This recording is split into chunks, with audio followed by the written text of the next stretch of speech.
is still not right.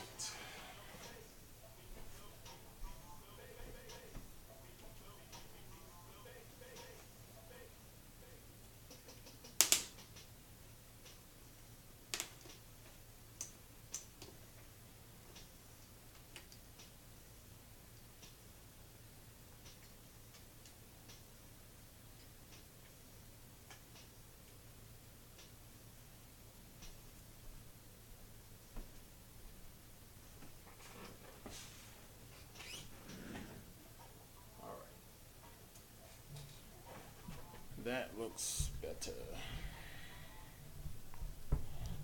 And now we bring in the microphone.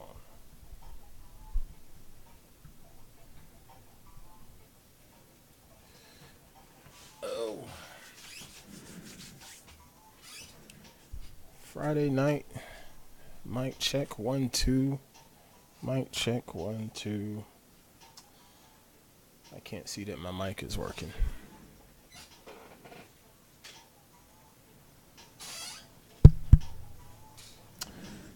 Okay. I hope my mic is working. I guess I could test it with my headphones like I've done before.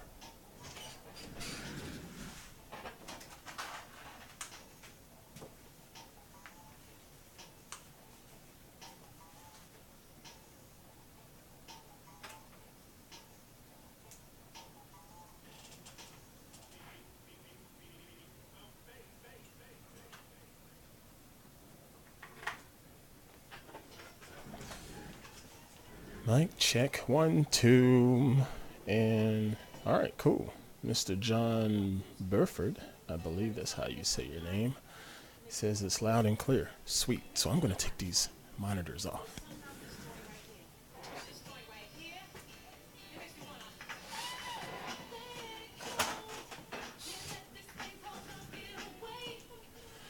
And I'll turn my music down. All right, all right. Hey, what's going on, everybody? Welcome to another Friday night party with me. I am Aunt Pruitt, and we're going to do a little bit of live photo editing again. Tonight's focus, though, is going to be based on images that we can get from our smartphones, because these things have gotten so much better over the last, 7, 8 years. Sometimes the images off of these are indistinguishable from, said, a point and shoot or a mid-tier DSLR or mirrorless camera. Just depends on the person taking the shot, the subject matter, and also the post-processing. So tonight, I want to focus on a particular photograph found on my Instagram page. This is an image of Miss Pruitt, and we shot this with a Pixel 2 XL. This is what I own. That's also what she owns. I didn't shoot the shot. I want to say one of our children shot it, but it was a nice image. But I wanted to take just a little extra time to pull that image into Lightroom and Photoshop and, see if I could enhance it a little more. And I think it came out quite nicely. If you go over to my Instagram page, that's Aunt Pruitt on Instagram, and you'll see it there.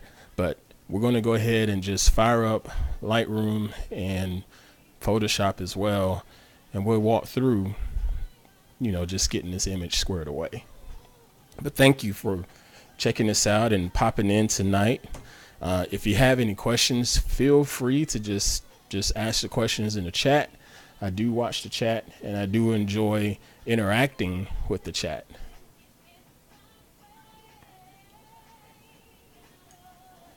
Yo, what's up? Hybrid in the house. That man is taking a break from creating content. Man, so let's go ahead and share my screen here. You know what? I wish I had a little plug-in for the chat over here. Clay's not here tonight. What's up with that? I have to give him some grief about that. Hybrid and Clay have been in this chat for the last couple of live streams, and it's been fun and fun chatting with these guys and just interacting back and forth regarding the world of photography and content creation. I appreciate y'all's support, for real. All right, so let's go ahead and take a look at the screen here. Got Lightroom open and a bunch of the images that I have already worked on and gone through and culled and whatnot. Again, if you're following me on Instagram, you'll see that one of my last images was this one. This has already been processed and published and whatnot.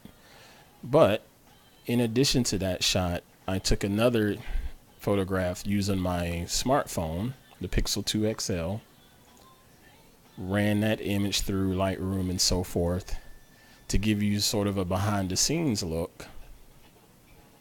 And I think it came out quite nicely, considering it's a daggum smartphone, you know. But we're going to focus on a different shot tonight. I need to import it, though, if Lightroom decides to cooperate.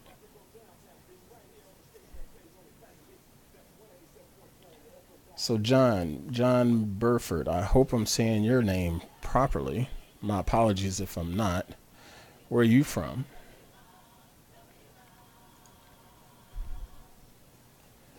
All right, so I'm importing the photograph. I don't need any of these. Actually, I can just unselect all of them. Where is that? Uncheck all. There. All of these images down here I've already used for a thumbnail for another video. I appreciate that, Hybrid. Okay, so I'm going to import this particular photograph. And again, this was shot in portrait mode with the Pixel 2 XL. Now, the whole thing about the portrait mode on smartphone cameras is it attempts to try to give you a shallow depth of field, meaning it allows your subject to be in great focus, and then everything behind the subject have a nice soft blur, you know, just to make the subject stand out a little bit more. And that's all done with computational photography. The person using the camera, they have no idea what's going to happen. They just sort of hope it works. They just point at the subject, tap on it for focus, and click the shutter, and it's done. Sometimes it works great, sometimes not so great. This time it worked out fairly well, but again, I thought this image could use just a little more of a touch. Charleston, West Virginia. All right. Charleston, West Virginia. Is that where the casino is? Or am I thinking of Charlestown? I'm thinking Charleston, where the casino and the horse race, not too far from the Maryland border. Does that sound right, John?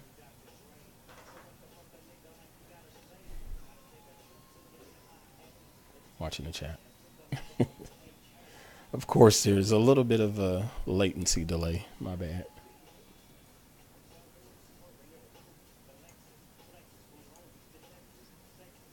All right. Yeah, I know that place. That casino has a handful of my money up there, and I'd like to get it back soon. Okay, so let's go ahead and dive into this image. And also, guys, if you don't mind, do you mind sharing this live stream over on Twitter or Facebook or what have you, just in case other people are interested and want to join in? I truly appreciate it. I'll put the link in the chat.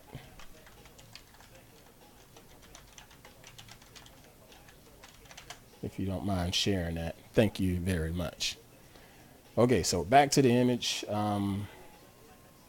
Pixel 2 XL. If you look down here at the camera profile, right there, see it's Pixel 2 rear camera. And if you look at the name here, it's got portrait in the name. So it really did try to blur out the background. You can look over here on the right hand side. You can see my huge bicep and my huge head next to Miss Pruitt. But we're going to work on that. In the image that I shared on Instagram, I pretty much got rid of me over here using Photoshop. It took a lot of work. I'm not going to get into all that tonight. I will do more so of the focus on the subject here. So let's get into it. I want to try out this tool tonight with my mouse. Hopefully it works by me clicking a little control key like that so you can see where my mouse is. If you guys don't see my mouse, please let me know in the chat, and I will try to slow down just a touch. Alright, as usual, first things first, when I start processing my images, I want to go to the dehaze option inside of Lightroom, because that gives it just a little touch more contrast before I even start going into the actual contrast settings. And I can push this one a pretty fair amount. I think that looks pretty good right there at about 60. Alright, and now I will get into just the basics, exposure, highlights, and so forth. So I'm going to start with the highlights here. Exposure. Bring it up just a touch. And if you watched the live stream last time or any of my other videos, you know how I feel about the histogram.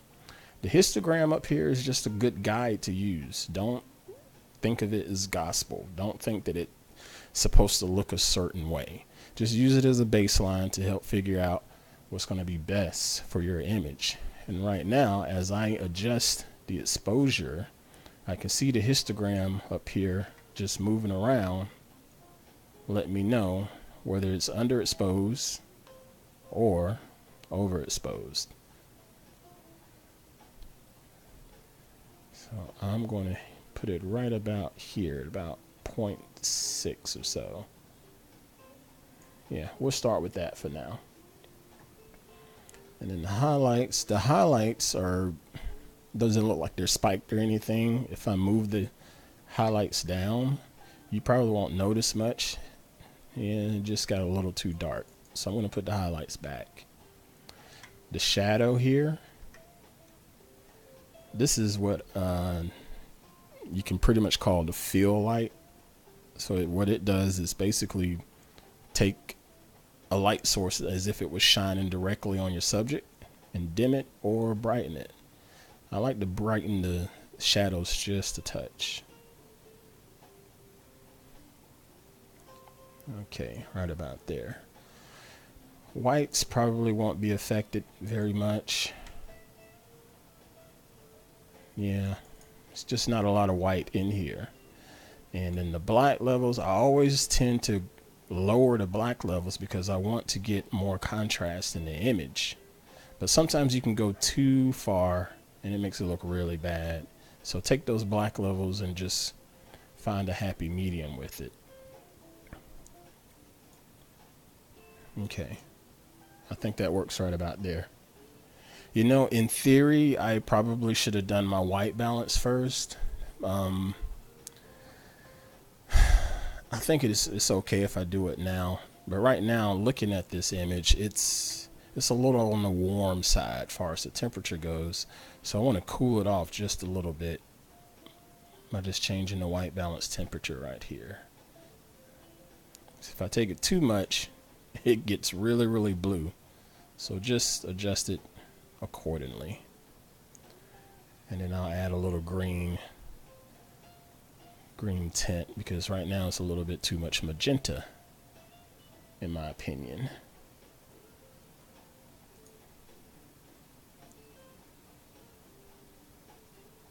Okay, that's about right.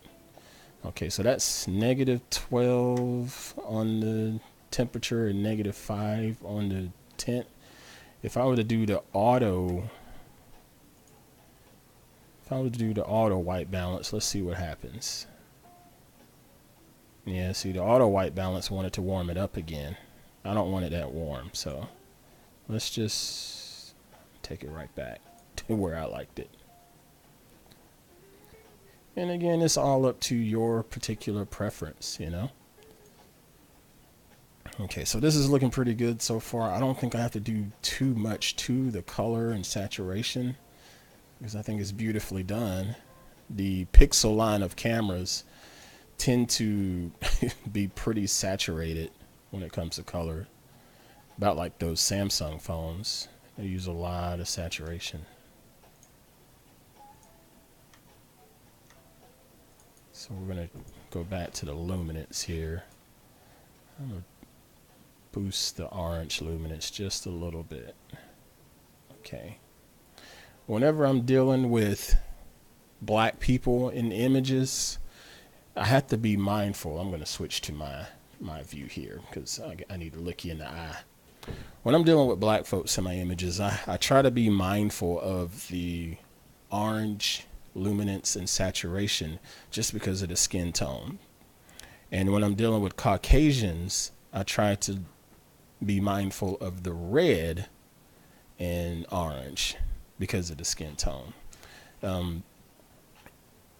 Your camera can be as awesome as you want it to be, but sometimes you're just going to miss as far as the temperature and tone of the skin when you're looking at your subject. So just pay attention to those little details. Like right now when I'm looking at the luminance for her, she's really, really bright, but that's partly because of my exposure level. But I want to make sure she still looks like a black person and not like some type of weird doll that's been painted to look quote unquote black. See what happens when I lower the luminance right there? So just find that happy medium. I think about 5 over is pretty good.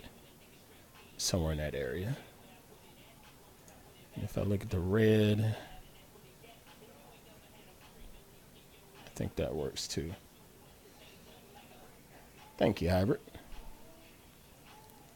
I'm going to take this exposure down just a hair. All right. Looking pretty good. All right. And as usual, now that we're down to the sharpening and noise reduction area, I don't do most of my sharpening inside of Lightroom. Most of that's done inside of Photoshop. But I will at least acknowledge the sharpening here. And I'll push it up just a little bit. And let's see, what about the noise reduction? The image isn't very noisy because the lighting was ample in there, and it tried to blur it out. If I zoom in, you're not going to see a lot of noise on this image. You know, there's a little bit right there, but that's very, very minimal. And a little bit right here behind the eyes. This over here is, yeah, it's not that much. It's workable. So we can use the sliders here in Lightroom to try to get rid of that noise. So just go to your noise reduction right here and just push that over some. Try to smooth it out some. And if you have to, decrease the sharpening of the hair, and that'll help with that noise reduction. Because a lot of times you can do sharpening and you end up sharpening your noise. Okay, see, I think I overdid it on the noise reduction, so I'm going to bring it back just a little bit.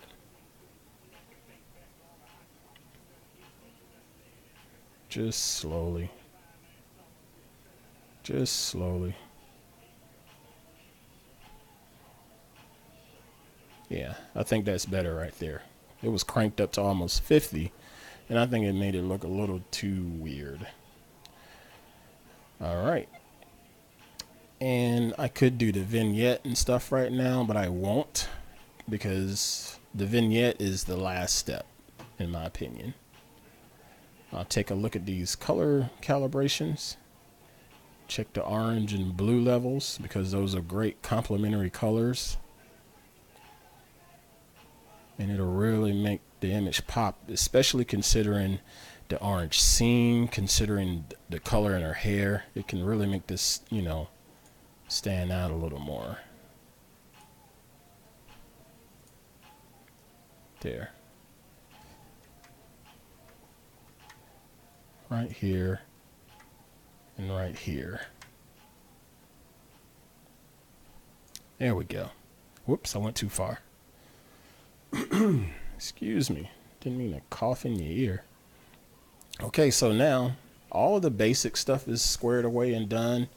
We'll go ahead and hop into Photoshop and do all of the fine details. Let's get her nice and sharp where it needs to be sharp, and remove any type of blemishes and things like that on the skin, and just really get into the nitty gritty by going with a high pass filter and doing a little bit of brushing with the Wacom tablet. So what I'll do now is I'll just right click on this image and I'll say edit in Photoshop, and of course I want it to include all of the stuff that I've done, and we'll push this on over to Photoshop.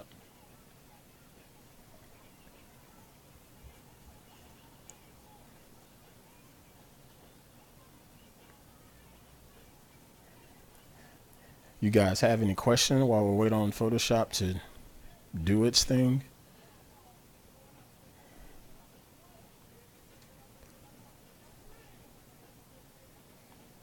Holy crap, Photoshop, you're slow today.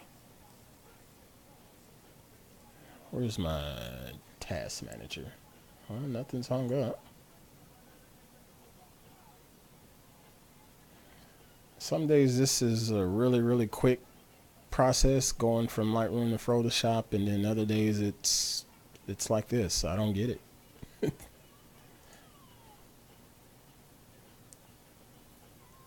Yeah, frequency separation. You will see some frequency separation with this particular edit, actually. Frequency separation, the best way to explain it is you have two different layers in your image. You have a layer that is dealing more with the color tone, and then you have another layer that deals more with the edges and the details. And that's why I use that Gaussian blur layer, and then I use the high pass filter layer, and you put those together and you're taking two different frequencies and you're going through and trying to find a balance and separate it out to give you the right mix of clarity and smooth color tones. But you'll see that here. So let's go ahead and take a look now. All right, Photoshop finally opened up, and always work non-destructively by duplicating that background layer. But since I know I'm about to do some frequency separation, I will be duplicating that layer twice. And then in an effort to make sure I can see the difference between my, like a before and after, I always group these two layers here. You know what? Actually, scratch all that. Scratch that. I don't want to get into the frequency separation just yet. I need to go ahead and look at all of the blemishes and things like that first off. So let's do that. So we'll go ahead and I'm just going to delete this copy here because I don't need it. Just give me one copy and we'll be non-destructive editing. And I'm going to zoom in and I'm going to take a look around. Okay, first things first, this hair right here on her forehead. Some people wouldn't see that, but that would drive me nuts if I saw it in post-production. So what I'm going to do is I'll press J on my keyboard to go to my spot healing brush. But apparently I was on the patch tool earlier, so I need to change that over here in the upper left to the spot healing brush. Okay, so now you see I have this round circle brush looking thing, and using my mouse I can just click and drag, and you'll see that hair just start to disappear because Adobe is doing all of the math and calculations in the background to figure out what pixels are supposed to be where. And I'll just smooth all that out like that.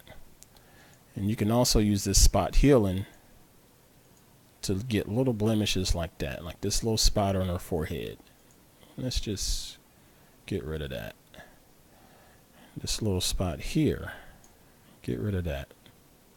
Okay, and then I'm going to hold my space bar to bring up the hand, and then I'll just click and drag to move around in this image while I'm zoomed in like that.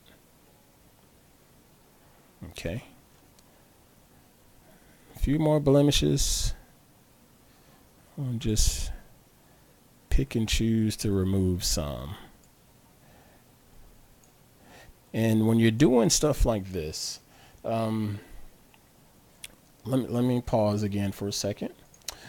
When you're doing stuff like this with models, you know, it doesn't really matter as much right now on this particular shot, because this is Miss Pruitt and I know how she rolls. But if you're doing a client shoot and you have to do some headshots or something like that, you want to be able to speak with them before your shoot to discuss how you go about your editing process. You know, some people are really offended if you don't remove blemishes on their face, and vice versa. Some people are really offended if you do remove blemishes, because it gives a certain amount of character, you know. So let them know up front so there are no surprises. You know, I've had a client in the past that has she had little dimples and she had little wrinkles like around her jawline or what have you, and she wanted to keep the wrinkles around her jawline.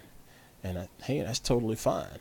Another sensitive area when dealing with women in particular, women models in particular, is the neckline, because you get little wrinkles on your neck, and women, they don't want to see that. They, at least in my experience, they don't want to see that. So just go ahead and get rid of them. But check with them first before you just judiciously go ahead and jump right into that. Okay? So just when you're going through your editing process, especially when dealing with the model, make sure everybody's on the same page. Let's see. Can you check out my new edit? I'm very proud of it. Well, where is your new edit? Let me know, and then maybe I'll take a look. Says blurred. Okay, so back to this image here. We're doing a little bit of spot healing, taking a little bit of the blemishes off her skin. She doesn't have a whole lot of blemishes. She is blessed with pretty good skin. You know that phrase, black don't crack, right? Okay, so we'll go to the neckline. And here I'm taking care of the neck because, like I said, a lot of females do not want blemishes or lines or wrinkles on their neck. They want their neck as smooth as possible. So we're just going to brush all of that away.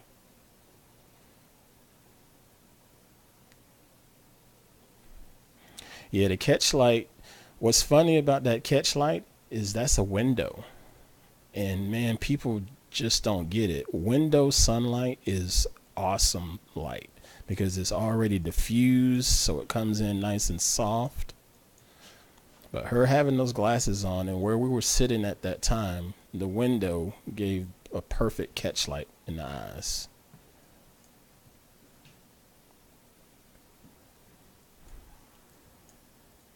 All right. I think the neck looks fair enough. I don't want to get too much because I don't want to hold y'all all night on this edit. But again, we got another wild hair. Let's get rid of that wild hair. I'm going to shrink my brush down a little bit. Oh, I shrunk it down way too much that time. Like that. Like that. Now you see this hair right here? You see that hair right there that's going sideways? If I zoom out, it doesn't really, you don't really notice it. But since I zoomed in, I notice it. It's like a pet peeve now. I got to get rid of it. So we'll just let Photoshop do its magic and we'll get rid of it. Still just playing around with this stray hair. Right there too. Get rid of that one. Get rid of that one. Okay, so now let's zoom out.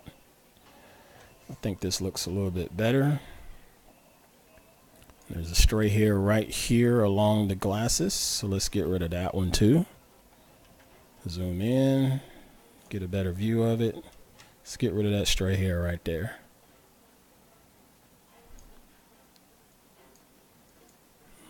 blend it in. There we go. All right, so I think we're good to go now from a detail standpoint and blemishes and so forth.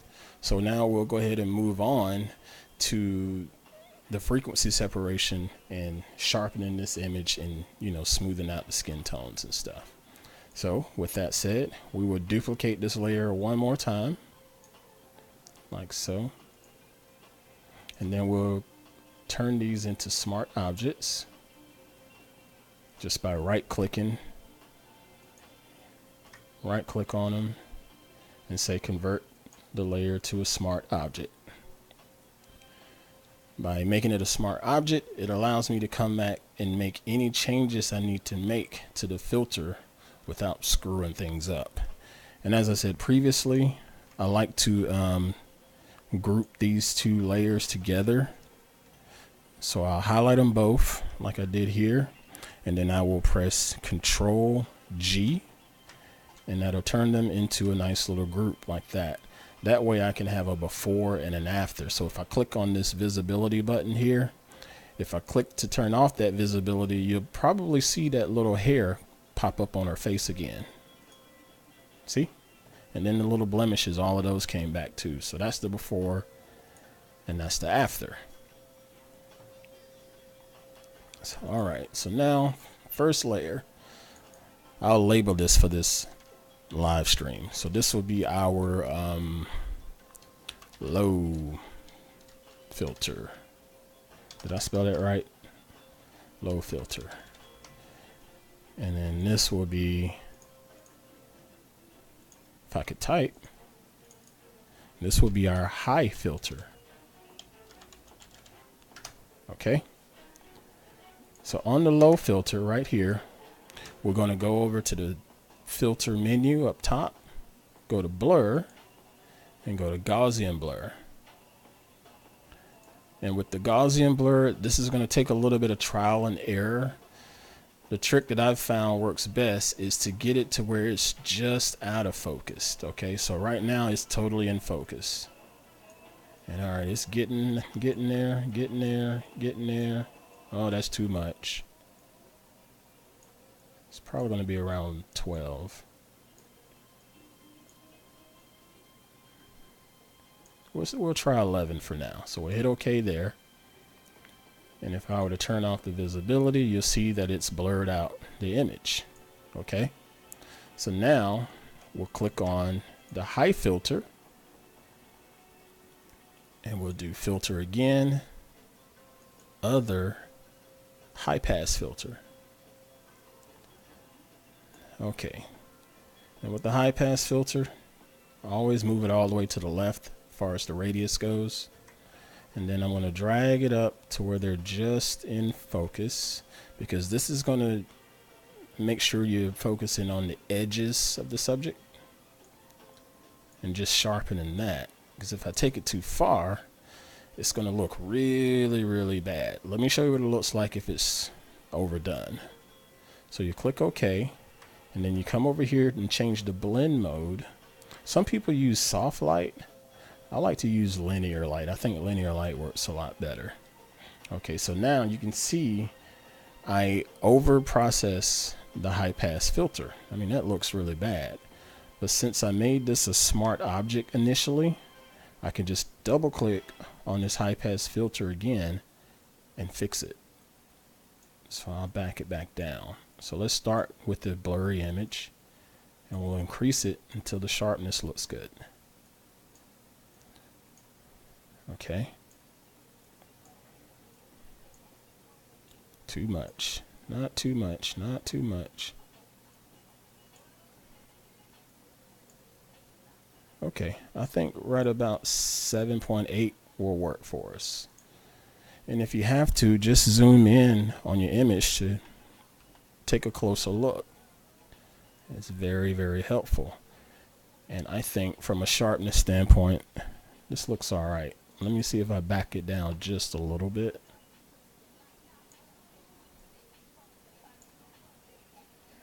Okay. Yeah, we'll start with that 6.8 for now. Okay, so now we're going to get into the frequency separation aspect of it. What you want to do is go ahead and rasterize this layer. Okay, and that's going to turn it off from being a smart object. And you rasterize the other layer. Okay, and now we will add a layer mask down here in the bottom. Just click that to add a layer mask to your high filter layer. Okay, and with the layer mask highlighted right there, that little white block right there, that's your layer mask. We want to paint with our brush. We're going to either use black or white over here on the left. Okay, so we're going to start out with black, because what's going to happen, let me change my brush size a little bit. What's going to happen is that black is going to reveal everything that's under this high filter layer, which is essentially going to be the low filter layer. And when you do that, it's going to smooth out her skin right here, because that filter was a little too sharp. All right, now when you see that, it smoothed it out for sure, but that looks really, really, really bad. And that's because my brush settings are wrong. So I'm going to undo that. Okay, and I'm going to make sure my brush up here at the top, okay, up here at the top, I'm going to change the flow to about 60 or so. And then I'm going to decrease the opacity to about, we'll do about 60. Okay, and then I'm going to put my mouse down and I'm going to grab my Wacom tablet and use the stylus to work on this. So here we are. I'm going to start working on her jawline here, and I'm just going to brush right there on the skin lightly, like that. If I zoom out, you see it softened up her skin. I still think that's a little too much, so I'm going to undo. Okay, and I'm going to take that flow down some more up at the top. Take that flow down to about 20 or so. Take that opacity down to about 30 or 20. And now we're going to try to paint again. Now that's looking more natural. Okay, now that's the frequency separation. We got two different frequencies. We got a high frequency with the high pass filter, and a low frequency with the Gaussian blur. And I'm just going to go through and I'm going to soften everything that I feel needs to be softened up. And this will really make her, excuse me, this will really make her skin stand out and look really, really smooth. But you don't want to do it for everything, okay?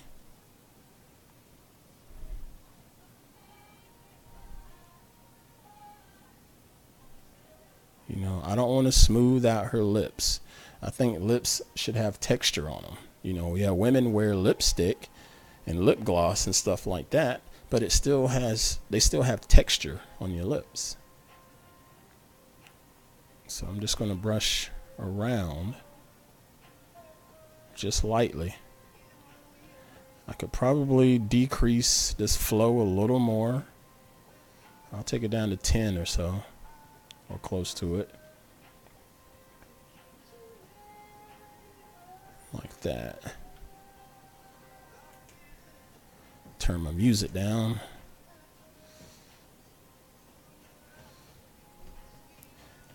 Does any of this make sense to you guys?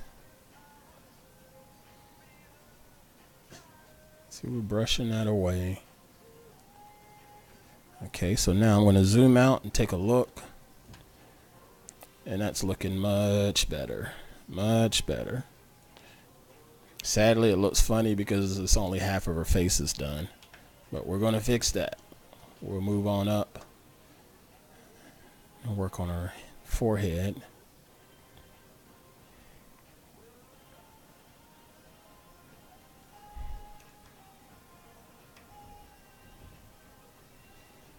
Just brush that away. And again, the big key with doing this frequency separation is, you know, understanding what you're working with as far as the skin tones and texture and things like that. Because when I initially started brushing, I was brushing way too much and it didn't look natural at all. Okay. And that's looking much better. And I know she would approve of this because her skin is so smooth. Okay, so let's zoom out, take another look.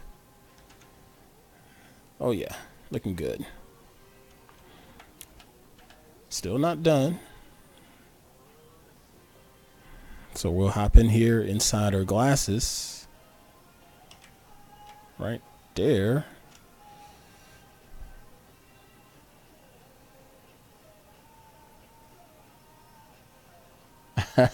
Hey Chris, what's going on? Yeah, this one was going to take a little bit longer. And so I've been trying to speed through it as fast as I can because I know that this could take a lot of processing. Appreciate you hopping in, man. Right now I'm doing a little bit of frequency separation. And it looks like I overdid it there. All right, since I'm working with a layer mask, if I screw up an area like I did right here in this area, right there, I think I overdid it. So I can just put that area back by pressing X on my keyboard, which switches the paint from black to white on that mask, and it'll allow me to paint it back in. There. Thank you, brother. I appreciate that, Chris. So now I'm going to go back to painting black, and I'm going to change that opacity again, because over here it didn't need it as much because it's fairly smooth already. Like that. Now you notice I haven't even touched her eyes. I'm only doing the skin. And I'll do the same over here.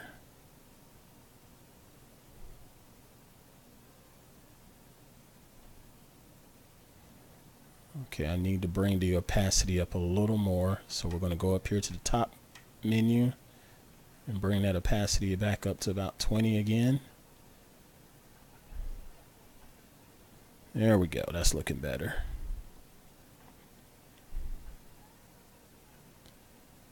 Like that. And when you're looking at these images zoomed in like that, don't get frustrated and think everything is looking really weird and bad.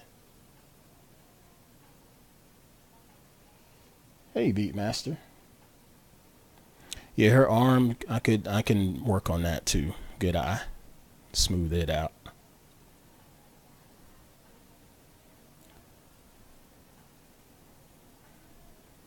Good eye.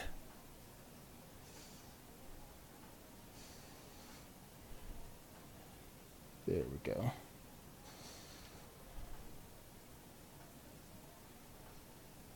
That's looking better. And a little bit around the edges of the mouth. Not the lips, just the edges.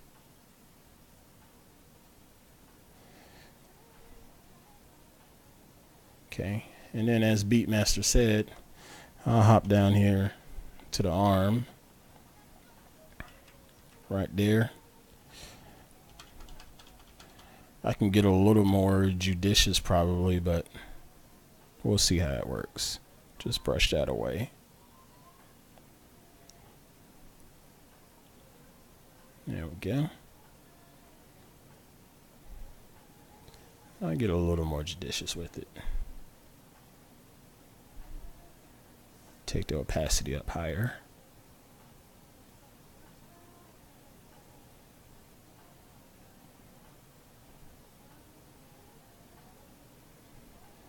There we go. See, arm looks better now. All right, let's zoom out, take another look. I think that's looking pretty good, folks. think that's looking pretty good. We're almost done with this one. Another thing that I did, well, first let's do a little before and after. So I'm going to go over here to my little group that I made. Is that mouse working? There it goes. Go over here to the little group that I made, and I'll show you the before, and then we'll show you the after. And when you look at this, the before, notice the hair. It's a little softer. You got that stray hair on her face again. But then when you click the after, the hair is a lot more defined, a little more clarity and sharpness. The stray hair is gone, and her skin is nice and smooth. Okay, almost done. Let's go ahead, and I'm going to merge this group to where it's its own layer. So I'll just right click and say merge group. Okay, so now I have my own little layer, and now I'm going to duplicate this layer. You can do that by hitting Command J or Control J if you're on Windows. And I'm going to turn off this top layer, and I'm going to do a blur on the bottom one. So we'll go to the top, filter, blur, Gaussian blur, and I'm going to crank it up a little more. Actually, no, I need to make it a smart object first. Let's do that. So let's make it a smart object first. So say filter, convert smart filters, and yes. Okay, so it's a smart object now. And we'll say filter, blur, Gaussian blur, and then I'm going to crank it up fairly high just for kicks and giggles. Click OK. And then I'm going to go back to our other layer on the top. Right there, that top layer. Click that. And then I'll press W on my keyboard. By pressing W, I have opened up the selection tool, the magic, what is it, the magic wand? What is it called? Quick selection tool, sorry. And I could just opt to select her like that. Now, Adobe's recent update allows you to just click this little button up at the top, if you can see it right here, this select subject, and it'll do it for you.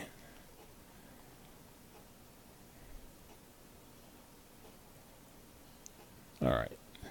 Yeah, and so it did a fair job of selecting the subject. I'm going to zoom in just a touch because you see it got her hair. So I want to expand that just a little bit. Well, maybe not that much. So I'll press Alt and take it back down a little touch. And expand it here. Whoops, I went too far.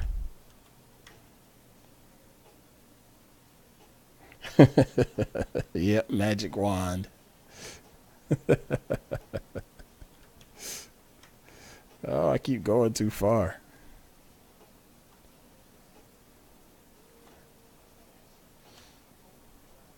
What happened there? Come on, baby. You know what? Undo always works. Huh, my selection is not working. Let me just start from scratch.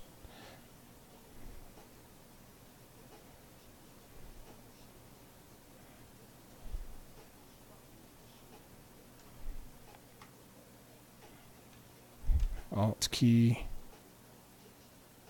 like that.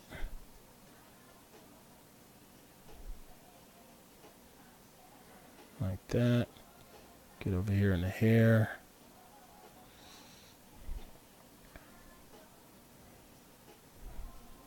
Okay. Looking better.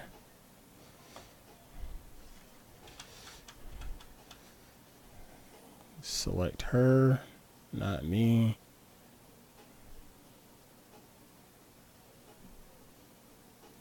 All right, and it looks like it went too far. So we're going to hold Alt on the keyboard and subtract there like that. There. That's a little bit better.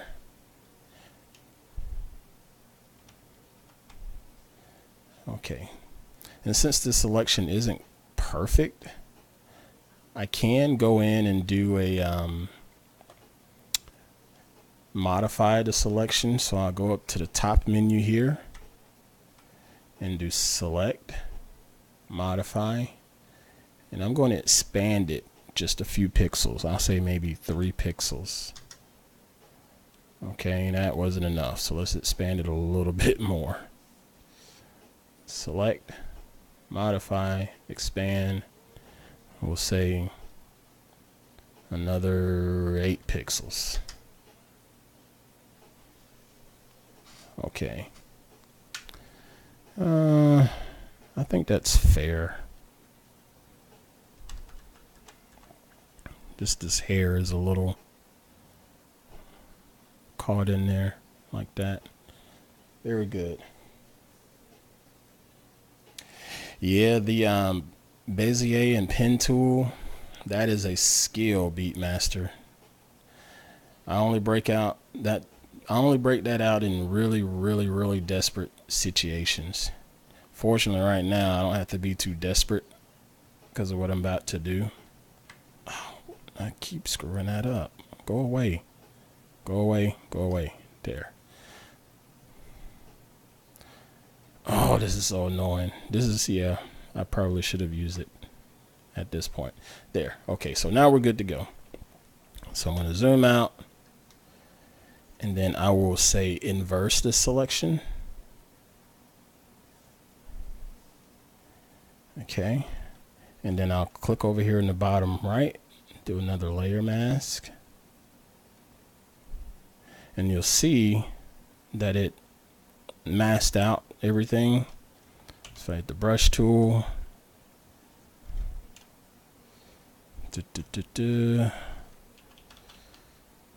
and I can brush her back in.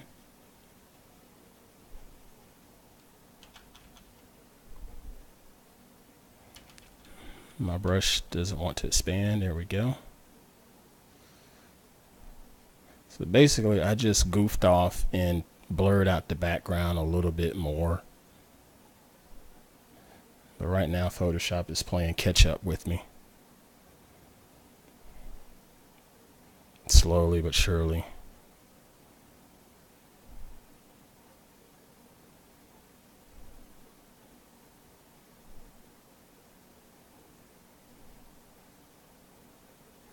Come on, Photoshop, catch up.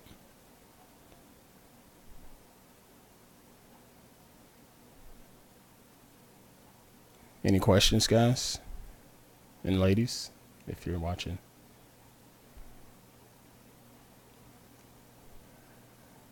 Man, Photoshop's slow tonight. What did I do to you? There we go. That looks better.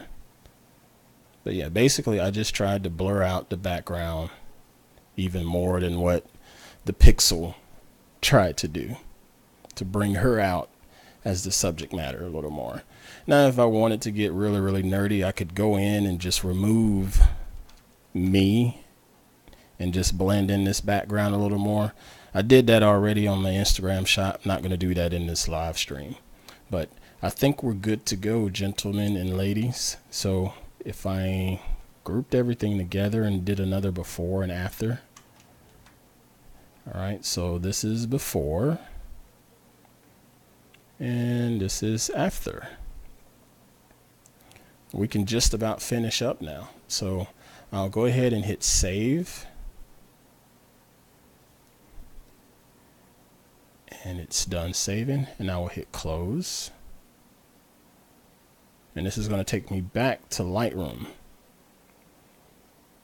Okay, so this is the updates that we did inside of Photoshop now in Lightroom. And we'll touch up a few things such as the teeth and eyes by using the adjustment brush over here in the upper left corner. or you can just press K on your keyboard. Okay.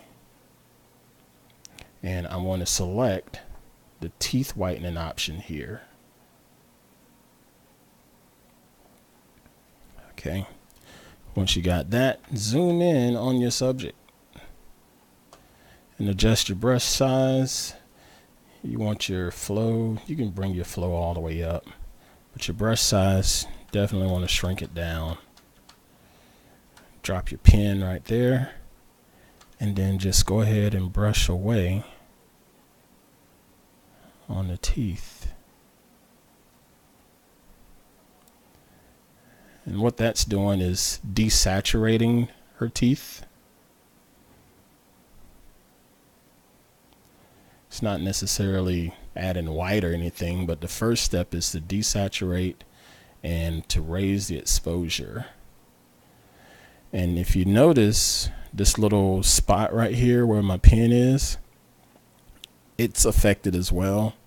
So typically you have to go back and erase where that spot got affected. So just hold your Alt key and just erase over that. Whoops. And that fixes that. And if you're feeling frisky, you could play around with the exposure on the teeth and raise it like I'm doing here in the upper left. Just raise that exposure. Now she's got neon white teeth. No, we don't want that. So just find what looks presentable but not terribly processed, you know. Okay. So that's the teeth, and then I like to pop out and take a better look that way. I'll further desaturate it, and then I'll crank up this exposure again. That's way too much. Back it down some. Okay, I think that looks fine there. And then we'll do another brush. Just click New over here, and we'll do teeth whitening again, but instead of doing the teeth, we're going to work on the eyes. So we'll zoom in, drop your pen, and then do the same thing for the eyes, the whites of the eyes. Just brush them in.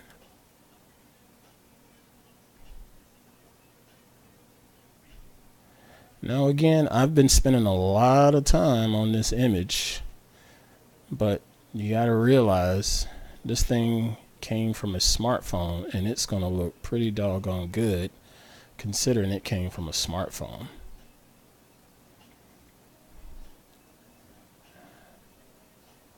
Uh-oh, see, I brushed a little too much right here on the corner of her eye, so I need to press the Alt key and try to decrease my brush size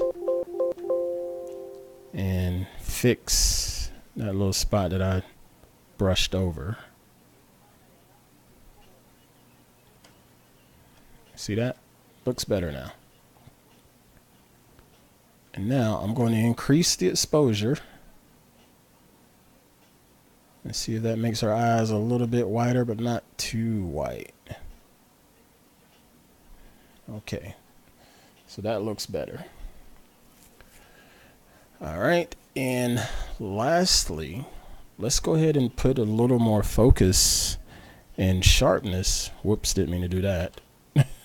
And sharpness on the eyes. So I'm going to back out.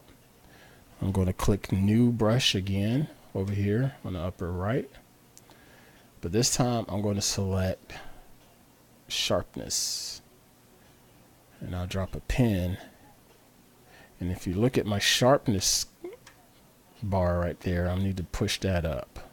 We'll push it up to about 20, and we're going to brush over her eyes, because in portraits the eyes are always the focus, and you always want to make sure those eyes are nice and sharp.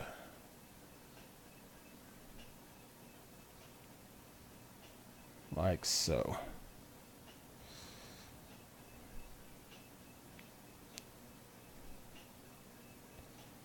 Dig it.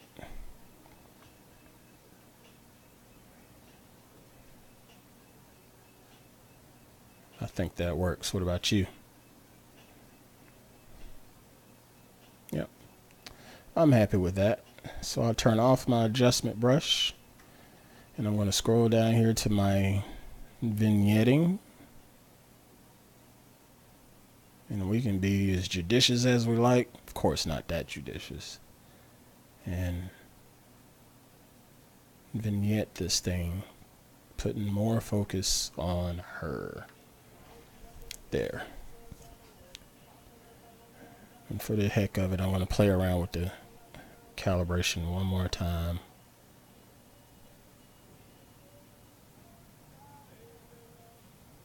Yeah, buddy, I think that works right there. Boom. There, that's it.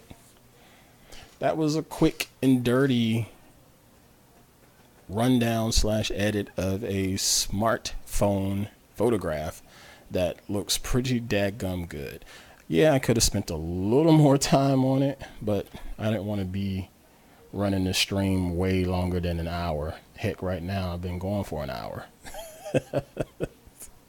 But that's it. That's taking a smartphone photograph that looks pretty good to be a smartphone photograph, and then just throwing it into a photo editor and enhancing it. And most people would not know that it came from a smartphone photograph. Again, if you can look at the better version of this edit on my Instagram page, just go to Instagram and search for Aunt Pruitt, and you'll see it over there in the feed. It's probably from 3 or 4 images ago, something like that. But you got any questions for me? Just holler in the chat. I'm watching the chat. Before we get out of here, I'll try to answer any questions and take requests, criticisms, all that good stuff. But yeah, I know this particular edit was really fast. There are some things that I think I could do a little bit better. Like right there, I could just hit K and put another put a little blur over there. So I hit sharpness, bring that down, boom. Let's brush that in a little bit so it blends a little more. Take the clarity down, stuff like that. You know, this was quick and dirty. There, that's a little bit better. All right, so question from the chat. Hybrid Media says, can the Pixel XL camera shoot RAW? Yes, it does shoot RAW. Where did my camera go?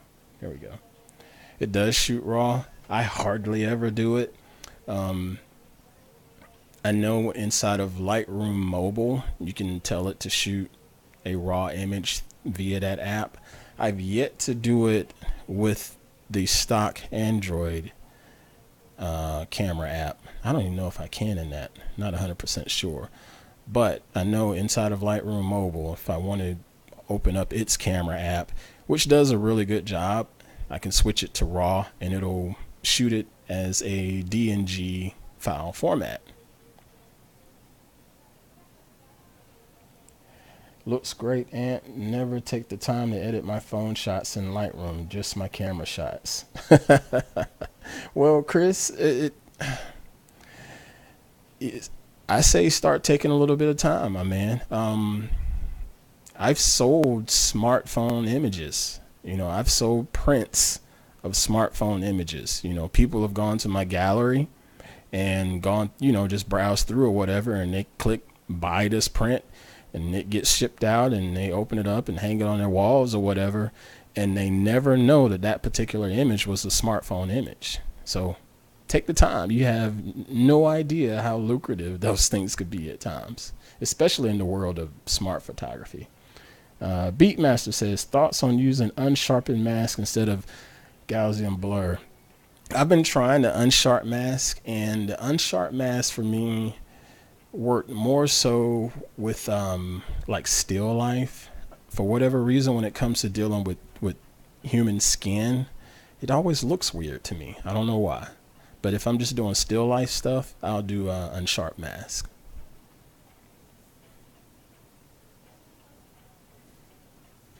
But yeah, again, Adobe stock, Shutterstock, IM. There's a bunch of different stock services out there. You're not going to make a ton of money on them, but if you're doing enough volume, you can get a decent cash flow from just stuff that you shot with your smartphone.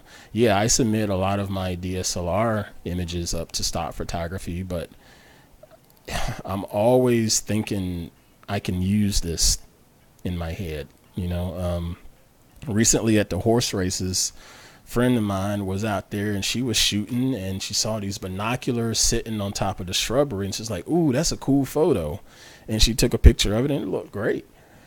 I saw that same scene and I was like, that could go on somebody's website, or that could go on, as an ad somewhere or something. So I snapped it, brought it home, and I immediately pulled it into the editor and submitted it to my stock catalog.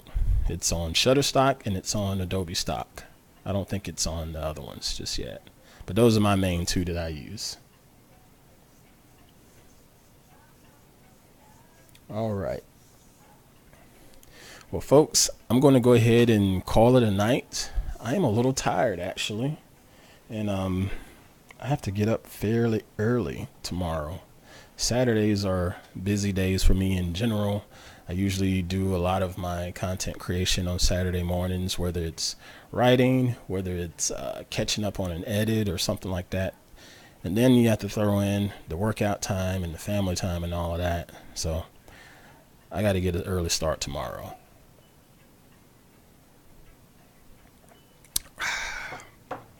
But I gotta finish that whiskey too. Okay, so again, thank you all very much for coming in here and watching these little live streams. I had no idea people would be interested in watching somebody edit photos on a Friday night. So thank you again for the support. Feel free to hit the share buttons to pass this along to other people interested in photography, technology, things of that sort. And be sure to hit the subscribe button. I try to do a video, at least one video a week outside of this live stream. I published a video yesterday, I believe. Go ahead and check that out. And get out there with your cameras and keep shooting, y'all. Just go create, go shoot, and most of all, just have some fun with it. I hope tonight's live stream brought you guys some value and more interest.